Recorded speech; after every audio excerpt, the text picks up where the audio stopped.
안녕하세요. 이강사의 무법지대입니다. 오늘은 좀 전에도 말씀드렸다시피 채무 불이행자 명부 등재 신청과 소송비용 확정 신청에 대해서 유튜브 시청자분께서 궁금해 하셔서 촬영을 하는 시간을 갖고 있고요. 이전 영상에서는 채무 불이행자 명부 등재에 관하여 말씀을 드렸고, 지금 시간에 소송비용 확정 신청에 대해서 말씀을 드리도록 하겠습니다. 앞전에도 간략하게 말씀을 드렸지만 소송을 하게 되면 상대방에게 소송 비용을 부담하라고 신청을 합니다. 그러면 판결이 나오고 승소한 쪽에서 패소한 쪽에게 소송 비용을 청구할 수가 있고요. 이 경우 전액 부담하라 또는 일부 부담하라 아니면 각각 부담하라 라고 판결문이 나올 수 있어요. 각각 부담하라고 할 경우에는 소송비용 청구는 못한다라고 그냥 생각하시면 될 것 같고요.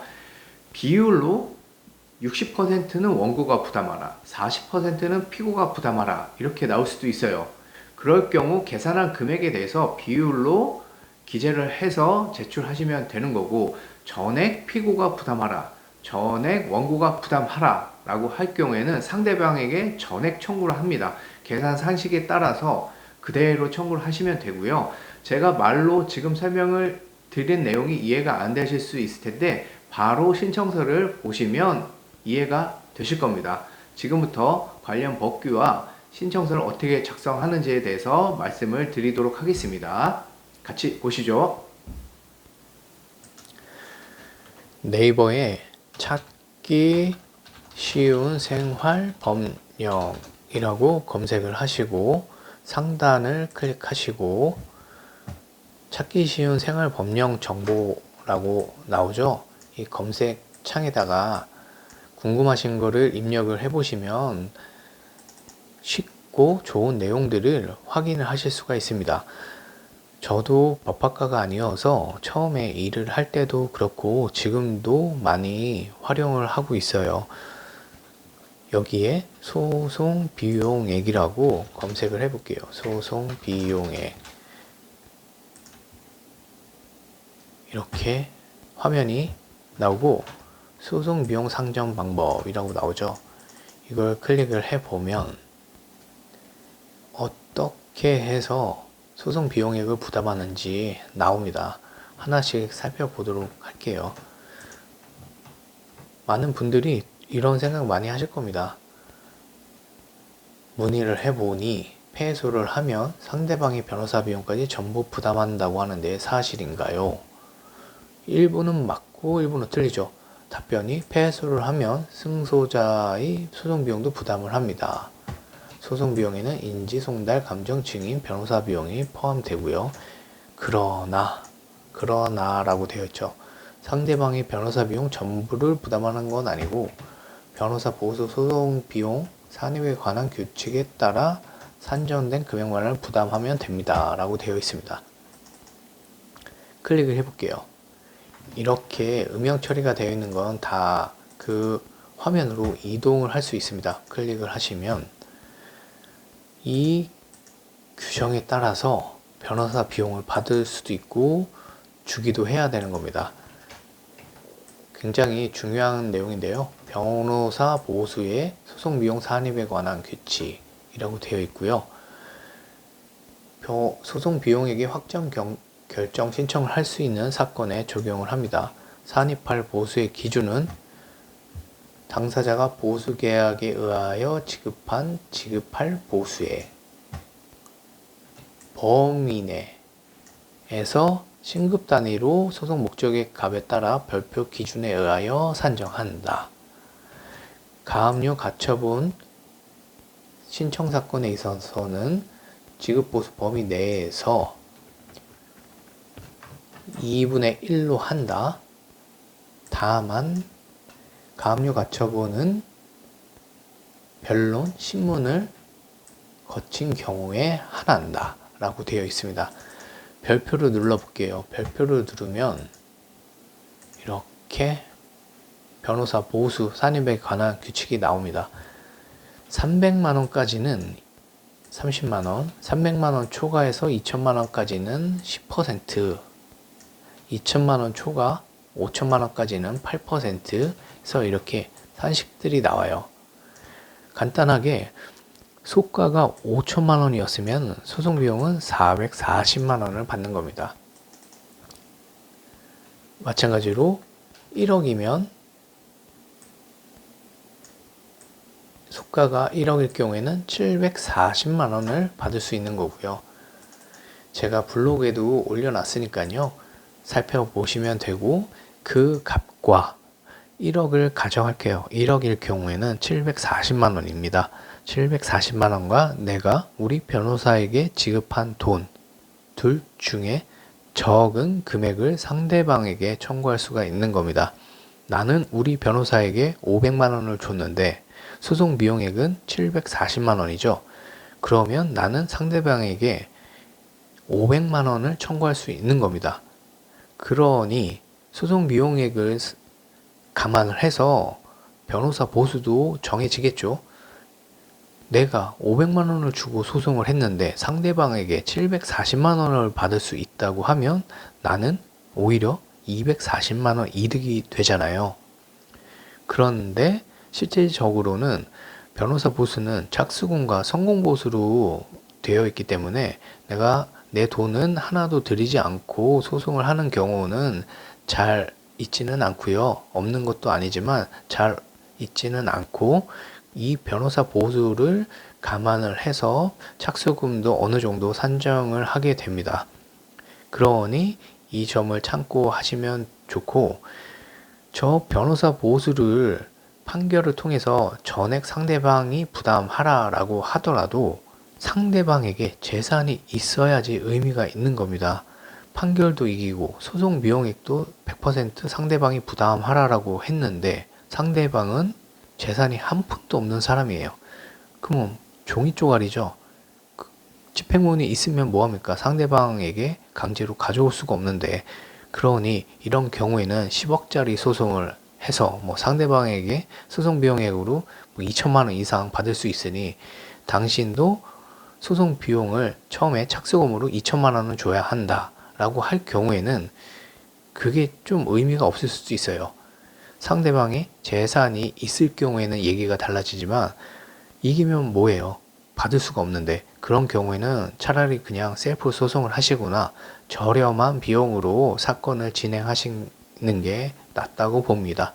근데 이렇게 악용하는 사람은 잘 없어요. 없는데 간혹 있을 수도 있으니까 그 점을 염두하시고 사건을 의뢰하시거나 본인이 직접 처리를 하시면 될 것 같습니다. 그리고 한 가지만 더 살펴보자면 보수가 감액되기도 합니다. 무변론 판결 이행 권고 결정의 경우 변호사 소송 비용이 산입할 변호사 보수는 지급 범위의 별표 기준에 산정한 금액이 2분의 1로 한다. 반으로 줄인다는 얘기죠. 아까 신청사 것처럼 반에 쪼갠다는 겁니다. 이 내용들은 블로그에 제가 올려놨고요. 양식도 올려놨습니다. 이 강사의 무법지대라고 검색을 하시면 블로그가 나올 거예요. 클릭하시면 하단에 유튜브 촬영문이 있습니다. 보셨던 내용들 쭉 설명이 되어 있고요. 아까 보셨던 표도 여기 첨부가 되어 있습니다. 살펴보시면 되고, 아까 좀 전에 말씀드렸던 내가 가령 1억 대여금을 못 받았을 때 선임했는데 변호사 선임료로 200만 원을 지급했다면 변호사 보수는 보수 산입의 규칙에 따라 740만 원이지만 내가 200만 원을 지급했으니까 둘 중 짝은 200만 원만 받을 수가 있는 겁니다. 그렇고 신청서는 여기 첨부가 되어 있으니까요. 다운받아서 제출을 하시면 되고, 초본이랑 주소 보증서도 밑에 첨부가 되어 있습니다. 그리고 종이 서류를 하나 살펴보시면 이 계산서라는 거랑 신청서랑 종이 서류에는 같이 되어 있는데 전자소송을 할 때는 소송 비용 계산서를 따로 첨부해 주면 돼요. 이따가 전자소송을 할 때 말씀을 드리도록 하고, 소송비용 확정 결정 신청서는 이렇게 되어 있습니다. 신청인, 피신청인 입력을 하시고 내용은 이런데 승소 판결 받았는데 상고기각으로 확정됐고 소송비용 확정을 구하고자 이건 신청에 이른 것입니다. 이건 대한법률구조공단에 있는 양식인데 이거는 3심까지 갔을 경우니까 그때 활용을 하시면 되고요. 그냥 보통 1심에서 끝나면 이 부분은 그냥 언제 선고가 있었고 언제 확정이 됐다 라고 정도만 기재를 하시면 됩니다. 그리고 이 계산서가 종이 소송은 당연히 같이 내야 되니까 붙어 있는데요. 전자로 제출하실 때는 이것만 따로 나눠서 파일 첨부를 해주시면 됩니다. 여기는 1심, 2심, 3심 신청비용 합계 얼마 이렇게 되어 있고 모두 이겨서 피신청의 부담으로 한다라고 되어 있고 소송비용은 총 479만 9천 원 정도다 라고 제출하시는 거예요. 만약에 1심만 했으면 이 부분만 들어가겠죠. 1번만 있는 거고 그 다음에 4번이 2번이 될 것이고 신청비용 얼마고 5번이 3번이 되겠죠. 이렇게 해서 제출을 하시면 되고 2심까지 냈다고 하면 2번까지 들어가겠죠. 1심, 2심 비용 더해서 제출을 하시면 되고 어려울 건 전혀 없습니다. 아까 보셨던 변호사 보수 그 기준에 따라서 이렇게 기재를 해주시면 돼요. 소가는 대여금을 청구하는 경우 내가 못 받은 돈, 달라고 하는 돈이 소가고요. 그 소가가 여기에 기재하시면 됩니다. 3천만 원이 넘었으니까 3천만 원을 빼고 비율로 계산한 돈이 여기 들어가는 것이고요. 명도 소송을 하실 때는 소가 계산 방법에 따라서 소가를 계산하잖아요. 그 소가를 기준으로 하시는 겁니다. 전자소송을 한번 같이 볼게요. 전자소송을 보시면 제가 로그인 되어 있어서 그대로 보실게요. 민사서류 클릭하시면 민사신청 클릭하시고 소송비용의 확정신청 보이시죠? 클릭을 하시고 그런데 여기 사건 번호가 입력이 되어야 됩니다. 사건 번호를 입력해야 되는데 이게 개인정보니까 제가 보여드리질 못하고 그래서 일단 저장을 해놨어요. 저장을 해놨고 뒤로 돌아가서 개인정보만 삭제된 화면으로 말씀을 드릴게요. 자, 여기까지. 위에는 사건 번호가 있어서 보여드리진 않고 제가 입력을 했습니다. 제가 신청인이고 이 채무가 그냥 피신청인이라고 임의적으로 입력을 했고요. 신청 취지란은 제가 그냥 가나다라 마바사 이렇게 했는데 아까 소송비용 확정 신청서 그 내용을 붙여 넣으면 됩니다. 제가 붙여 넣기를 하면 한번 보여드리도록 할게요. 소송비용 확정 결정 신청서 입력을 했고 작성 예시를 클릭을 해도 자동으로 들어갑니다. 여기에 100만 원이라고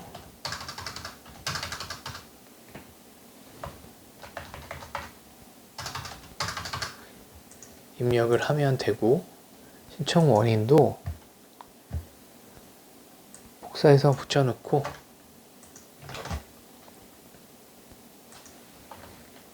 아까 보셨던 종이소송 붙여 넣는 겁니다. 이게 특수문자가 있으면 입력이 안 돼서 그냥 지울게요. 정확한 내용이 아닌데 보시라고 보여드리는 거니까 특수문자는 그냥 다 지우겠습니다. 이렇게 해서 본인 정보를 입력을 하시면 되는 거고요. 날짜도 입력하시고 해서 다음 화면으로 넘어가면 특수문자를 지우라고 하네요. 특수문자 여기 하나 있고 지우고 넘어가면 이제 소송 서류 첨부할 수 있는 화면이 나오죠. 다 똑같습니다. 파일 첨부 방식으로 서류를 제출하면 되고요. 판결문과 확정증명원 첨부하시면 되고 특별히 제출할 서류가 없어요. 소송비용 확정 신청은 판결문과 확정증명원 그리고 변호사에게 지급했던 그 비용을 증명할 세금 계산서나 현금 영수증 또는 약정서를 첨부를 하시면 됩니다. 예전에는 약정서를 안 넣거나 현금 영수증, 세금 계산서를 안 넣었어도 딱히 문제가 되지 않았는데 몇 년 전부터는 이 현금 영수증이나 세금 계산서를 제출하지 않으면 보정이 나오더라고요. 상대방이 이의신청서, 진술서들을 제출하면서 우리가 그 금액에 소송을 위임했다는 사실을 믿을 수 없다 이러면서 제출을 하라고 보정이 나오더라고요. 그러니 그냥 애시당초 제출하시면 보다 빨리 결정이 될 겁니다. 입력을 하시고 작성 완료 버튼을 누르시면 신청서 작성이 완료가 되는 거고 이상 없음을 확인합니다 라고 또 다음 버튼을 누르면 마찬가지로 비용 납부하면 소송 비용은 좀 더 싸네요. 900원, 31,200원 해서 다음 버튼을 누르고 똑같습니다. 접수 증명 신청서는 사건 번호만 알려주는 거지 법적인 효력이 없어요. 제출하기 버튼을 누르면 사건 번호가 생성이 됩니다. 그 사건 번호를 알려주는 접수 증명 신청서가 필요하신 분들은 클릭을 하시면 되고 필요 없는 분들은 굳이 클릭하실 필요 없고요. 이렇게 해서 제출하시면 소송비용 확정 신청서를 제출하는 건데 아까 말씀드렸던 내용 중에 하나 뒤로 돌아가서 다시 말씀을 드려야 될 게 종이소송은 계산서가 첨부가 되어 있으니까 그냥 제출하시면 되는데 전자소송일 경우에는 신청 취지랑 원인만 입력을 하잖아요. 그래서 이 소송 서류 파일 첨부 여기에 소송 비용 계산서를 첨부해 주시면 됩니다. 이 소송 비용 계산서라고 제가 따로 이 안에 있던 서류인데 따로 한글 파일로 저장을 해놨어요. 그 부분만 뚝 띄어서 이걸 한글 파일로 작성을 해서 여기에 첨부하시는 겁니다. 클릭하셔서 첨부하시고 등록 버튼을 누르시면 돼요. 파일 첨부하기 누르면 파일명과 함께 하면 이 부분에 들어가요. 그러면 그게 끝이 아닙니다. 반드시 이 등록하기 버튼을 눌러야 돼요. 그러면 하단에 들어갑니다. 그리고 작성 완료 버튼을 누르셔야 돼요. 그 다음에 제출을 하셔야 되고 만약에 깜빡하고 제출하시면 보정 명령이 나옵니다. 계산서를 제출하라. 그러면 아까 블로그에 첨부되어 있고 종이 서류 밑에 부분에 작성되어 있는 그 계산서를 제출을 하는 겁니다. 계산서 다시 한번 보여드리자면은 이거예요. 소송비용 계산서라고 하고 계산서라고 해도 되고요. 이걸 제출을 해야 되는데 전자소송일 때는 이 부분만 따로 저장을 해서 파일 첨부 방식으로 입력을 하시는 거고 제출을 하시는 거고 이 상단 부분은 전자소송에 입력을 하시는 거고요. 정말 어렵지 않으니까 직접 제출을 하시면 되고 상대방이 재산이 없을 경우에는 의미가 없을 수가 있어요. 그래서 상대방에게 재산이 있을 경우에는 꼭 하시고 재산이 없다 라고 하면 굳이 하실 필요는 없고 10년 판결을 받고 10년 안에만 하시면 됩니다. 소멸시효가 10년이니까요. 언제가 됐든 10년 안에는 신청하실 수가 있으니까 그렇게 알고 계시면 됩니다. 구독과 좋아요 부탁드리고 블로그의 내용 참고하셔서 잘 진행하시길 바랍니다. 그러면 다음 시간에 뵙겠습니다.